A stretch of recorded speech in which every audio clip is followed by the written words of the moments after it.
എല്ലാ പ്രിയപ്പെട്ടവർക്കും ക്രിസ്തുവേശുവിൻ്റെ നിസ്തുല നാമത്തിൽ സ്നേഹവന്ദനം.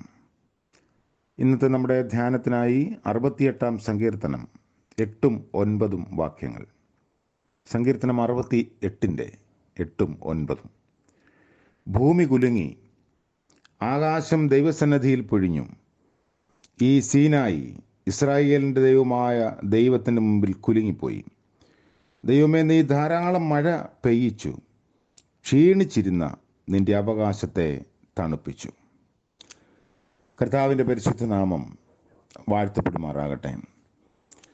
പരിശുദ്ധാത്മാവിൻ്റെ വ്യത്യസ്തമായ പ്രതീകങ്ങൾ വിശുദ്ധ വേദപുസ്തകത്തിൽ നൽകപ്പെട്ടിരിക്കുന്നതിനെയാണ് ഈ ദിവസങ്ങളിൽ ധ്യാനത്തിന് നമ്മൾ തിരഞ്ഞെടുത്തിരിക്കുന്ന വിഷയം. പരിശുദ്ധാത്മാവ് കാറ്റുപോലെയും നദി പോലെയും നമ്മളുടെ ജീവിതത്തിൻ്റെ ഊഷര ഭൂമിയിൽ പെയ്തിറങ്ങി നമ്മെ പുഷ്പിപ്പാൻ, സമൃദ്ധമായി ജീവിക്കാൻ പ്രേരിപ്പിക്കുന്നു എന്നത് ഏറെ യാഥാർത്ഥ്യമുള്ള വസ്തുതയാണ്. മഴയെക്കുറിച്ചാണ് നമ്മൾ ചിന്തിച്ചുകൊണ്ടിരിക്കുന്നത്. വേദപുസ്തകത്തിൽ പലസ്തീൻ്റെ പശ്ചാത്തലത്തിൽ പറയുന്ന വ്യത്യസ്തമായ 3 മഴകൾ. ഒന്ന് വൻമഴയാണ്. മഴക്കാലത്ത് പെയ്യുന്ന കനത്ത മഴയാണ് വൻമഴ എന്ന് നമ്മൾ പറഞ്ഞു കഴിഞ്ഞു. ഒരു തുള്ളിക്ക് ഒരു കുടം വെച്ച് പെയ്യുന്ന മഴയാണത്. മഴക്കാലത്ത് പിന്നെയും ധാരാളമായി പെയ്യുന്ന മഴ. മശിഹായുടെ സാന്നിധ്യം ഭൂമിയെ നനയ്ക്കുന്ന വൻമഴ പോലെ അനുഭവമാകണമെന്ന് ശലോമോൻ ഒരിക്കൽ പാടി. അരിഞ്ഞ പുൽപ്പുറത്ത് പെയ്യുന്ന മഴ പോലെയും ഭൂമിയെ നനയ്ക്കുന്ന വൻമഴ പോലെയും അവൻ ഇറങ്ങി വരട്ടെ. സങ്കീർത്തനം 72 6 വാക്യത്തിൽ നമ്മൾ അങ്ങനെ വായിക്കുന്നു. ഇന്ന് നമ്മുടെ അവകാശങ്ങൾ പലതും ക്ഷീണിച്ചിരിക്കുകയാണ്. 68 9 വാക്യത്തിൽ ക്ഷീണിച്ചിരിക്കുന്ന നിന്റെ അവകാശത്തെ തണുപ്പിച്ചു എന്ന് കാണുന്നു.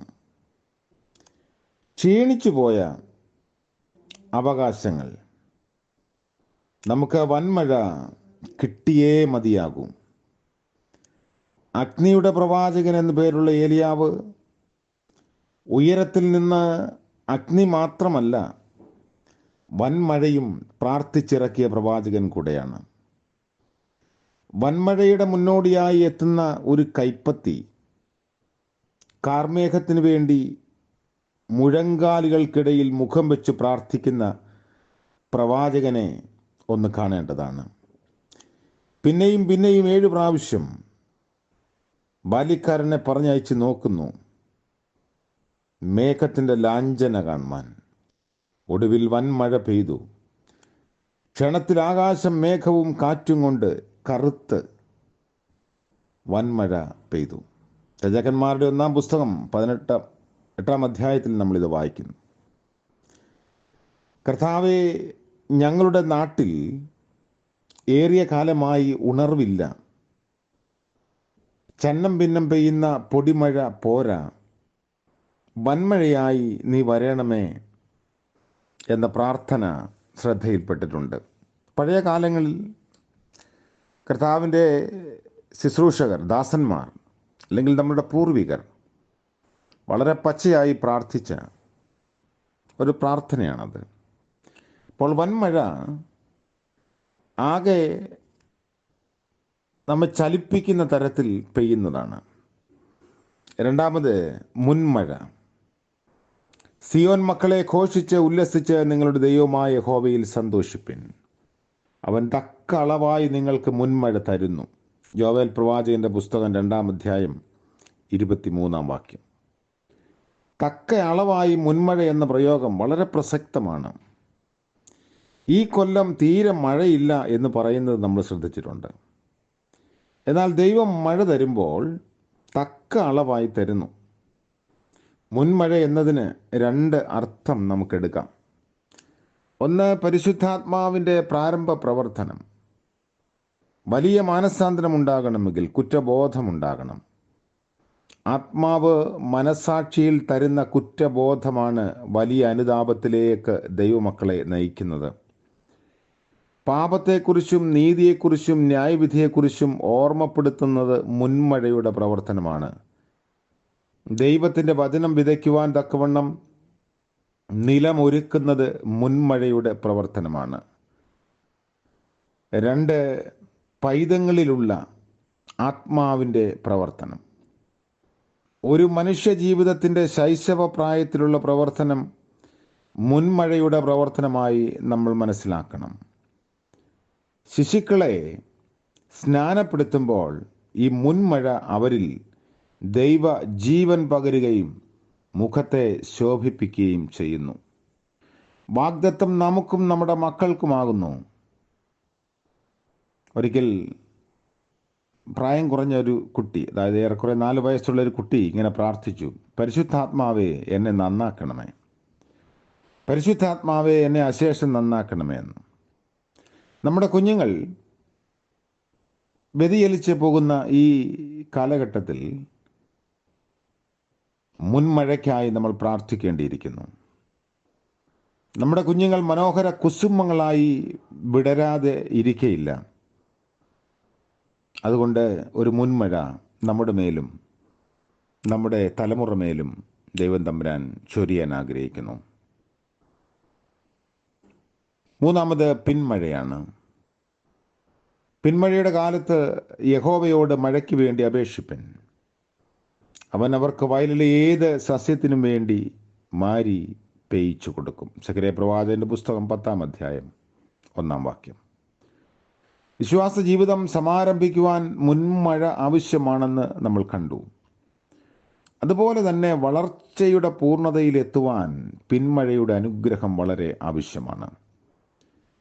കതിര് എല്ലാം നിരന്ന് വരുമ്പോൾ ഒരു ചെറിയ തളിക്കൽ ലഭിച്ചില്ലെങ്കിൽ കതിരെല്ലാം പതിരായി പോകും. വാർദ്ധക്യത്തിൽ ഫലം കായ്ക്കണമെങ്കിൽ പിന്മഴ നമ്മുടെ വയോജനങ്ങളിൽ എത്രയോ ആവശ്യമാണ്. മാനസാന്തരപ്പെടാത്ത മാതാപിതാക്കന്മാരുള്ള ഭവനം എത്ര ഭയാനകമാണ് എന്നതും ചിന്തിക്കേണ്ടിയിരിക്കുന്നു.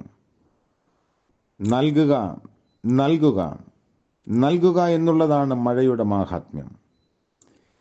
തിരുക്കുറൽ വൃഷ്ടി മാഹാത്മ്യത്തെക്കുറിച്ച് പറയുന്നത് ഇങ്ങനെയാണ്: ഉണ്ണുന്നോർക്കുണ്ണേണ്ടതുണ്ടാക്കി ഉണ്മോർക്ക് തന്നെയും അർപ്പിപ്പു മാരി.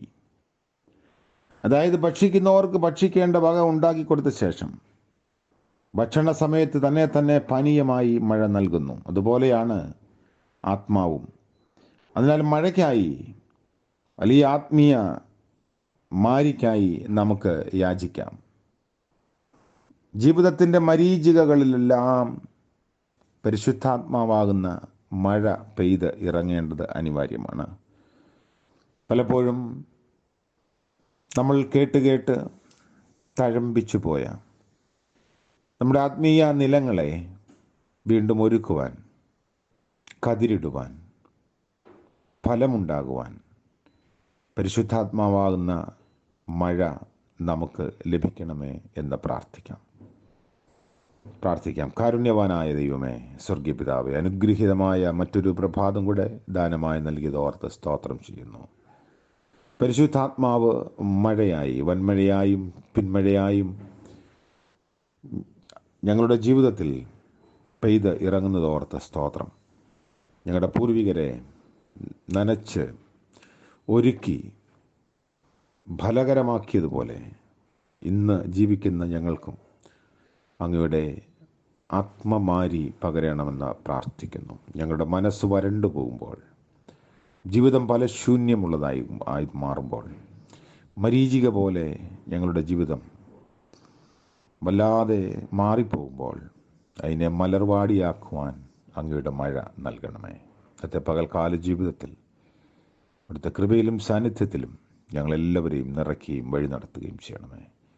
ഇന്ന് ജന്മദിനം ആഘോഷിക്കുന്ന പ്രിയപ്പെട്ടവർക്ക് വേണ്ടിയും വിവാഹവാർഷികം ആഘോഷിക്കുന്നവർക്ക് വേണ്ടിയും പ്രാർത്ഥിക്കുന്നു. അനുഗ്രഹത്തിൻ്റെയും നന്മയുടെയും സന്തോഷത്തിൻ്റെയും ഒരു പുതുവർഷം കൂടെ ദാനമായി നൽകണമേ. യേശു മശിഹ മൂലം പ്രാർത്ഥിക്കുന്നു. കൃപയോടെ കേൾക്കുമാറാകണമേ. ആമേൻ.